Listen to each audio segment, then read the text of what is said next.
কাউকে কখনো ছাড়তে হলেও এমন কোনো মোড়ে দাঁড়িয়ে ছাড়বেন না যেখানে আপনার আক্ষেপ থাকে কিংবা সেই মানুষটার কোনো অভিযোগ থাকে আপনার ওপরে। পৃথিবীও এত নিষ্ঠুর না যতটা আমরা হয়ে যাই কাউকে ছাড়ার বেলায় এসে। মুখ ফিরিয়ে দ্বিতীয়বার তাকাই না চিরচেনা সেই মানুষটার দিকে। আচ্ছা, এমনও তো অসম্ভব না যে তারও সীমাবদ্ধতা আছে। তাই বলে তার আপনার কাছ থেকে এমন করে পালিয়ে যাওয়া, তবে একটু বুঝতে চাইলে কি এমন দোষ হয়ে যাবে? যদি দুটো বাড়তি কথা, ভুল বোঝাবুঝি দূর করে দেয়, সুন্দর করে বিদায় দেওয়া যায় একে অপরকে, তবে বিষয়টা কি বিচ্ছিরি না হয়ে বরঞ্চ সুন্দর হয়ে যায় না?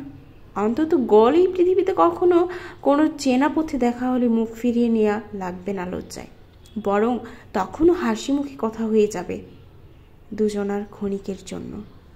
সম্পর্ক না হোক, সম্মানটাই না হয়ে থেকে যাক সারা জীবন।